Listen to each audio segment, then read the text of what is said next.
Encore une très belle séance aujourd'hui qui s'est passée là chez MyPopsy. La prestation bien dans mon corps.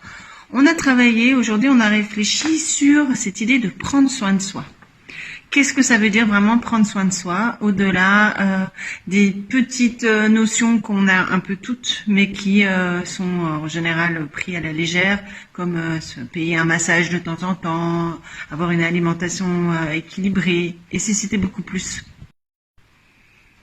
Prendre soin de soi, c'est écouter son corps, c'est écouter les signaux de son corps, les signaux de fatigue, les signaux de faim, les émotions, accueillir, accepter tout ce que le corps nous envoie comme message, c'est si important.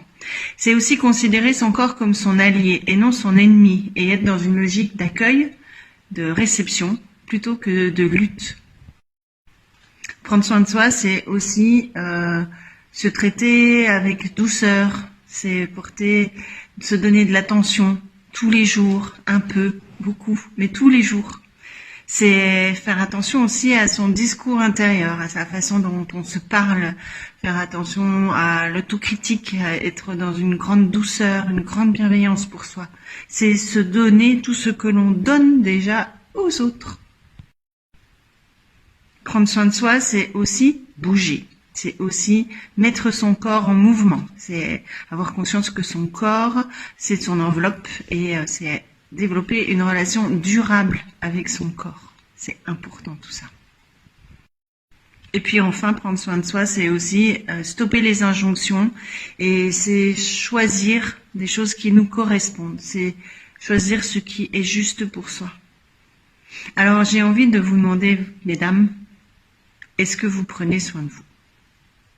Et si oui, comment ? Et comment est-ce que vous pouvez développer encore plus de petites actions pour prendre soin de vous et être votre priorité ? Voilà ce que l'on a abordé ce soir dans la prestation Bien dans mon corps. Et j'avoue que lors de cette prestation, j'ai été relativement touchée parce que les filles qui étaient là, je leur ai demandé de réfléchir à une personne de leur entourage ou une personnalité publique qui, selon elles, prenait soin d'elles. Et en fait, elles m'ont choisi. J'ai trouvé ça très touchant. Et en même temps, je me suis dit que j'étais bien à ma place. Parce que la meilleure façon de communiquer, d'accompagner des personnes dans la transmission de savoir, c'est aussi dans l'idée d'incarner le discours que l'on tient. Alors c'est vrai que moi, c'est de plus en plus ma priorité, prendre soin de moi, surtout maintenant que les enfants sont grands, mais même avant. Mais voilà, il y a moins de contraintes et je suis très fière d'incarner tout ça.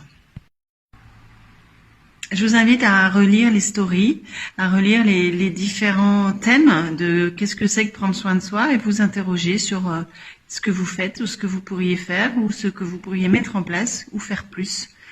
Certaines ont décidé de mettre en place une cohérence cardiaque tous les jours, d'autres d'aller au spa 2 fois par semaine, d'autres de déléguer, de demander de l'aide. Ça, c'est quelque chose d'important et de difficile. L'idée, en fait, pour prendre soin de soi, c'est de se choisir. À bientôt.